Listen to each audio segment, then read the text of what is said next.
Just on that, when like guys would also say they want the girl next door who's like quiet outside but a freak in the sheets. But they don't want that because I'm her. Why are you guys dating me? They don't. They're lying.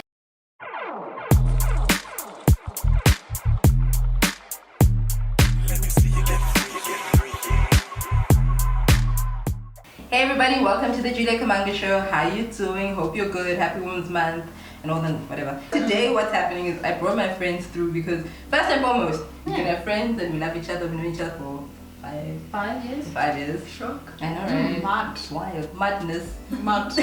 Dating, sorry. Bring it on fake full on back to 50. Just guys who miss Love Island. Hi guys, I'm Nomsa and I'm Jules and Mbali's friend. And yeah, I'm just like the young bad boy of the group.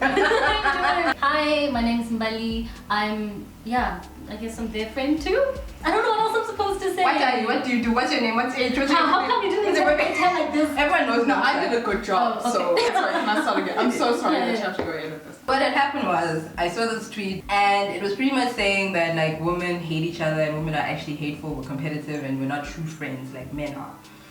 This is me sub-quote, what? When you quote badly? Paraphrasing. You know, as much as there are people who agree with what I would agree with, which I believe that that's a lie. I feel like people are friends and people, if you're a good friend, you're a good friend. It has nothing to do with your gender and shit like that. If you're, you know, ready for that friendship, you're good. But lots of people were saying that yes, because we're very competitive as women and we're taught to chase men, we can't be good friends. So I brought my friends to come through and discuss this, especially since, well, we've had friendships, you know, throughout our lives, but we're also friends with each other and... Triggered things about how she hasn't had friendships.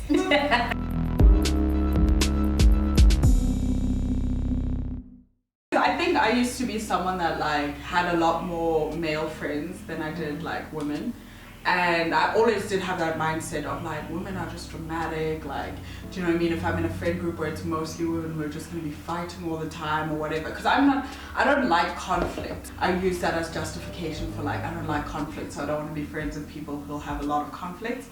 But then what I realized a lot of was that it's like when you're in a group of friends that's mostly women, there's more of like that thing of holding each other accountable. Like when you do something messed up, they'll be like, girl, check yourself before you wreck yourself. But that again also just depends on the people, because you can be friends with people who like they won't hold you accountable and they'll just let things slide. And I'm going to be the one to say this. Most male friendships are like that. They let a lot of things slide, and that's why it seems like friendships tend to last longer, because it's like when you have an issue with something or if someone's done something wrong, you're not going to confront it, and so they'll stay your homie, your dog, your man forever type of thing. Do you know what I mean? Yeah. I remember I had this one friend who, when we met, we started chatting, she's like, wow, I'm so shocked that I'm getting along with you because like I don't get along with girls at all. And then I remember asking her like, why does she say that? And she's like, no, because like similar to what you're saying, that girls are catty, there's drama, but also because she's so pretty, she feels like girls feel threatened by her, or they're always jealous about the stuff that she has, type of thing. That's what she kept saying. And she also said that like girls are backstabbing and they also don't seem to like care about other people. It just seems to be about themselves. And then, I mean, when she said that, I was like, okay. I carried on with the friendship, but then I kept assessing her. Down the line, because she kept describing how toxic these girls were, I started to realize that like she is the girls she's talking about. So whenever she's like they get jealous and stuff, she would get jealous, she would get catty, she would backstab people and not care about it. She'd treat people like crap and not give a shit. I don't think it's not a thing that like women don't get along and men do. It's just what quality people are you attracting in your life? Are you also not a good person? You will attract who you are, you'll attract what you're putting out, and that's the quality of friendship you get. I've always had mostly female friends. I don't know if it was because of that whole dynamic of boys sit there and girls sit there, and that just naturally happened, or just commonalities or whatever. But look, in primary school, I had catty friends, but that was for racist reasons. I'm just gonna... If I look at my very first best friend, when we fell out, it was just both of us being childish. It wasn't anyone else being catty. I thought she was being catty, she thought I was being catty, and it's just because we were speaking to each other. It wasn't because we were catty people or anything, but I was like, oh, you know, when I heard the narrative, girls are toxic and dramatic, eventually after that situation, I was like, oh, it must be true. My own best friend kind of threw me under the bus and decided to go with other friends instead of chilling with me anymore, because that's what women are. But it's just because we weren't communicating it. It was just we were childish. It had nothing to do with the fact that she's a female, I'm a female. And we clash kind of thing, you know. The reason I was friends with more men was an interest-based thing, right? Yeah. Like a lot of the girls that were my age group at the time were into things like makeup and like all that kind of stuff. And that's not something you can blame someone for, but that stuff just never appealed to me. I just never was like, I'd rather go and climb a tree and build paper airplanes than, you know, do this thing. So I think for me it kind of became conflated in that I'm interested in the same things that boys are interested in, and also I don't like that catty thing. So like, you know what I mean? You kind of make the two things one when it's actually like, no, but interest doesn't like equal people being somewhere another way kind of thing. Yeah, you know? I get that. And actually, when you mentioned that, it reminded me of when I was in grade 4. I actually used to be a tomboy, but like I straight up was like, I'm gonna like sports, I'm gonna climb trees, I'm gonna do everything boys do, because if you like things, girls like, you're boring and you're basic. Yeah. Why was that? Even with Justin Bieber, right? People didn't like him because like a lot of girls were onto him. The same reason I didn't like him, to be very honest. I didn't listen to his first few albums because I didn't want to be like other girls. I think it was just the voice, guys. But aside from that, But there is for sure that feeling of like, I don't want to be like other girls. Yeah.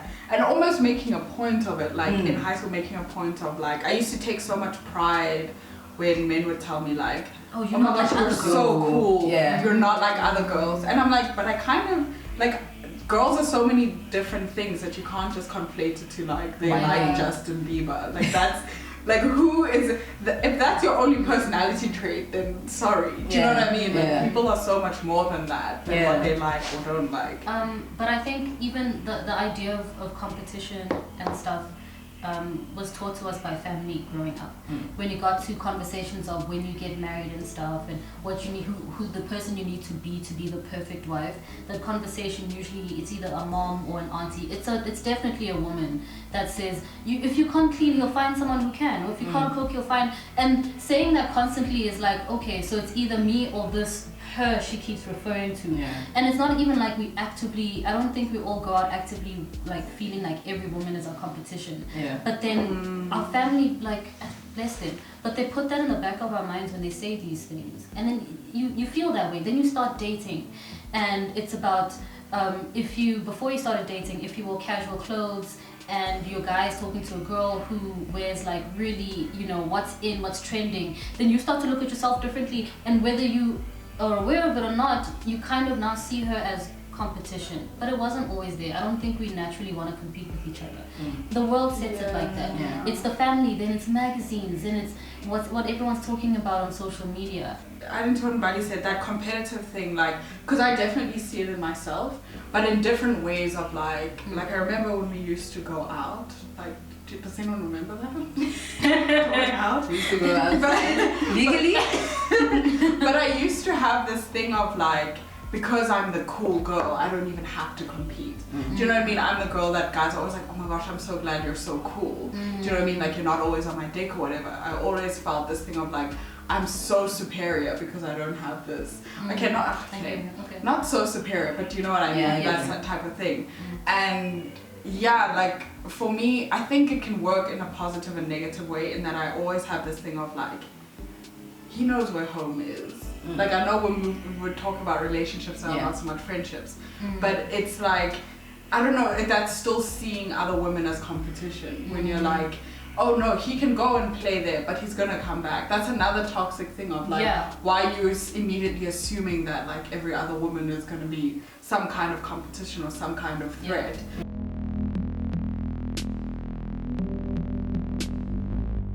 There's definitely a thing of like, on the surface, it definitely looks like you see a group of bros and you're like, damn, like they're so cool, they love each other so much, they've got each other's backs, you know what I mean, they open up to each other, they'll stick up for each other no matter what. But when you go below the surface, you start to think, you're like, okay, how much of that is just like you're taught like bros before hoes or whatever, but does that really resonate with you? Like beyond, are you really there for your like friend, your male friends as much as you're saying you are. Yeah, kind of thing. yeah. I remember my ex. He was in like this friend group. They were the cool kids because they were the guys who come from money and they all had cars and stuff like that. They would travel in a group and they'd dance at parties. Back in high school, guys who dance and lifted their shirt. It's everyone was just looking. I remember I couldn't understand it. I'm like that. So what is that the end of the dance? Like you just that's how you end it. Oh, okay. So they didn't have. So I know a lot of guy friends have like a bro code. Don't date each other's girlfriends. They apparently didn't, or exes or whatever. Yeah. They didn't have that bro code, and they all acted so chill about the fact that they could potentially just pass on people like from one guy to another, and they acted casual about it. And then I remember at the time I had broken up with my ex, and he was my friend's cousin, and so every time my friend would have family gatherings and stuff, they'd invite me over, and his friends would hit on me, and he would act like it didn't affect him until he would hit on another girl after his friend hit on me, and I'd be like, so it is affecting you. And it's that I think this bravado that guys are taught to put on, it like it affects the relationship, but they're also not going to talk about that it affects the relationship because we don't do that. Talk. Yeah, no, definitely. Like, and I always analyzed that friendship. I was just like, no guys, you guys aren't being healthy to each other. I remember his friend passed away, got into a car accident, and I remember I was like, this could be a turning point for him to connect with his feelings and to talk about it. But as friends, they're like, let's just get drunk, let's get fucked up drunk, let's just go out and like have sex with girls. I don't think they processed their friends passing. Yeah. That like, There was this group of friends, and the one time I was hanging out with them and just trying to understand their conversation, you know, they were pretty much always laughing and stuff, and I thought that was the most ideal friendship because I was like, I want to be in a friendship where people just laugh all the time and have a good time. Why is everything so serious? And then you start to really listen to their conversations, and it's just like, you're not saying anything. You're talking about cars, you're talking about how you want to get rich, music. Cool, you're talking about interests, you're talking about girls, but what else are you talking about? What about, you know, as you said, you're not going to talk about your friend who passed away, this one person you have in common. How does it make you feel that they're gone? You know, that kind of thing. Or, you know, your girlfriend cheated on you. How are you going to talk about that? Or your friend slept with your girlfriend. Talk about that. You know, because they can't, as much as you can stop being friends, you have to start the conversation once it cools down. They just do a toxic thing where your friend sleeps with your girlfriend, so you sleep with their girlfriend. Yeah. Or you sleep with someone they have a crush on. It's And like somehow That's so tiring, though, Yeah. right? Like it's also like that. There's that episode of New Girl. You know when Coach comes back And and he just broke up with me. And then, or when they take him to the strip club. And they don't want to deal with the fact, and Jess keeps being like, guys, he's heartbroken.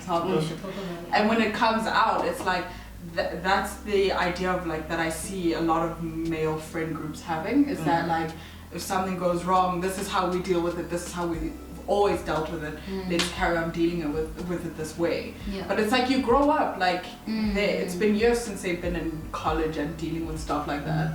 Like things change, your priorities change. So and the funny thing is, like, TV somehow realizes that male friendships are like this, but it's funny because they really think it's TV, even though it's based obviously on reality experiences that writers have had or whatever, right? Look, I've seen really great. There's some healthy relationships. And I've seen toxic female friendships, and I've seen toxic mixtures of friendships. It is how you are as people. But the one thing I feel that makes men look great is because they don't hold themselves accountable. And also with male friends or acquaintances that I've ever spoken to, especially when they're drunk, they always have deep conversations with me and say, shit, I wish I could talk to my friends about this stuff. I mean, like when we were at Great Dane and there was this one guy who was really drunk, guys. Like I'm talking, he was falling over, he was crashing into everything, and he was there with his friends. He wasn't there alone. And like the friends that are like, that's my homie, my homie, my homie. But then when we were like, oh, okay, so your friend is falling over, your friend is like puking or whatever he was doing, don't you want to help him? All this guy did was he bought his friend another drink and was like, drink, you're a man. And I was like, that's so toxic, like you're claiming, and he's like, no, I'm being his friend and I'm keeping his dignity, you must drink more. And I'm like, keeping his dignity is like helping your friend up and sitting him down and getting him a glass of water. And also not pressuring your friend to drink that much when you know for a fact like he can't. that you're not going to help him. You know what I mean? Because I know for sure if I get drunk, because it's happened before, they will look after me like to the best that they can. Shit, these girls got made sure I had food, like, you know, took me home, like it's been lit, you know. That's how it's supposed to be though, because you care about the person. It's not like we've never had conflict or anything like that. We have had conflict. We have. If you want me to take, I let them. What you come out? What you No, it hasn't been that deep, but I think we've had moments where like, okay, one of us is falling out, so not falling out, but like something's happening in their life, we make sure we, we've had a friend who's dated someone we didn't like, and we've had discussions around it and gone to her and been like, let's do this, and we've dealt with it. No, but like, we've had these conversations and we had arguments and people disagree with what you feel, but the good thing is we talk about it, even though, because the thing is, it's about us growing and wanting to. It's like, you want to help your friend for the best and you can see the intention, even if it's not there first. Even if Mbali's like, look Jules, I don't like that you're doing this, I could be angry and like, no, fuck you dog, what are you talking about? And then I could be like, okay, shit, I reacted badly, let's talk, properly. And we do that kind of stuff, and that's why I think now, as we're older, we do better. But I think that a lot of people don't want to do that work, which is why some friendship groups are just not doing well, because nobody wants to work. They just want someone who comes in amazing. It's like those people who say, when I meet a partner, I just want them to be great in bed and know everything about me by magic.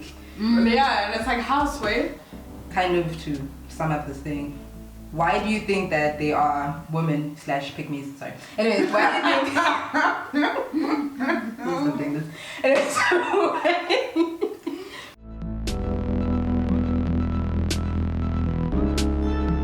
Comes from experience. They've experienced some toxic friends where they themselves have been toxic and they haven't yet forgiven themselves for that. And that's a big thing. We don't forgive ourselves for a lot of the mistakes we've made, especially in the past, especially in high school. I want to be like, oh, the hormones. But yeah, in high school, we're going through like so many things are happening with us. The world isn't as crisp and as beautiful as we thought it was in primary school. And we haven't processed the person we were in high school. Who is not the person you are today, by the way. You've acknowledged that you've made that growth and stuff, but people don't always make that acknowledgement. They don't accept that growth, and they don't accept who they were before. They will then carry the petty fights we had in high school, and that's the benchmark that they will measure women when they like leave high school and go out into the world. Which is why even in the workplace you'll have some fights that I'm like, this is a high school fight, and I'm looking at these people and I'm like, you guys, if you took a step back, you'd realize this is ridiculous what you're fighting about. It's the tiniest, silliest thing. And yeah, whenever I look at these arguments, it's like I can see you're not okay with who you are right now. You're not accepting the mistakes you've made yourself. You're projecting that onto someone else, and they're projecting their undigested, unresolved issues, and you guys are just like bouncing it back. And then you're like, women are toxic. I'm done. I can't do this. Full stop. Again, it comes back to that competition, and I think again, most of the women that would believe that thing are the toxic kind of women who are perpetuating that idea, right? Like, pick me. Describe as pick me. I will cook for my husband. I will clean for my husband, wash my knees.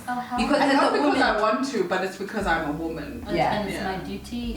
So pick me is pretty much someone who's like, they'll say anything to ensure that they can get the approval of men, and so that a man can pick them to be the one under their whole existence is to ensure that men and people like them enjoy their existence. So pick-me's would never be feminist.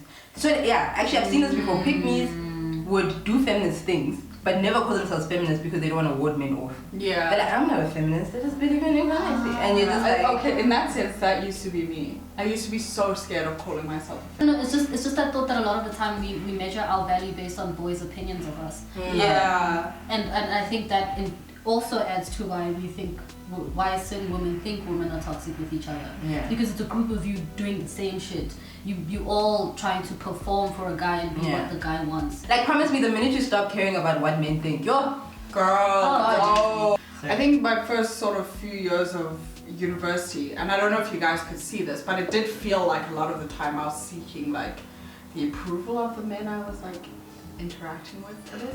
I've grown out of it now, I think, mostly. Like you guys, for example, would be like, girl, you look so good. And I'd be like, oh. But if Jeremy down the street is like, damn, I'd be like, oh. Thank you guys so much for joining me. As I said, this is our opinion on this conversation. What is your opinion? How do you feel? Do you agree that women are toxic friendships because of your experience? And also, I think about why you think that about female friendships and why you think that male friendships are stronger. Just think about, I'm not saying you must believe in it, but think about what drove that narrative so you can have a better understanding of the whole situation. And I think it's okay, like, if say for example you're a woman who gets along better with men, I think it's okay. I think you should just not like you shouldn't be working to rationalize it for some Yeah. reason or trying to explain why it is that way. Like you like who you like. Yeah. People are toxic because they're toxic. Yeah. And yeah, just be friends. Just be nice. Yeah. When you do think about if you find women to be more toxic, look at yourself first before you look at anyone else. And to touch on what Nomsa's saying, if you do genuinely prefer having male friends over female friends, I think you don't have to rationalize it, but if you're trying to rationalize it, in your explanation, leave women out of it and see if that, like, if what you're saying makes sense. You don't have to bash someone else to justify why you do what you do. Yeah. Because then that means that there's a problem. It's like there's a problem with your connection with yourself, your connection with what you believe in. Like it's almost instinctual to bash someone just to justify things because it's quick. Yeah, because I don't think I'm friends with these guys because they're not men. Yeah. Yeah. You know, that's a weird. I mean, I think I'm friends with you guys because of the qualities you bring to the table. Yeah. It has nothing to do with anything else. I'm not gonna bash men. I bash men for other reasons. So. Yeah, a bash man because of trap. Exactly. Thanks for joining me. I had fun and I can't wait to do more collaborations. Goodbye, guys. Be safe. Follow social distancing rules because we didn't. Wear your fucking mask. Yeah, but in all honesty, we've actually all been safe and isolating, so it's fine. Yeah. But in other cases, wear your mask, wash your hands, don't talk to boys, don't kiss people, don't have sex with anyone, and you'll be okay.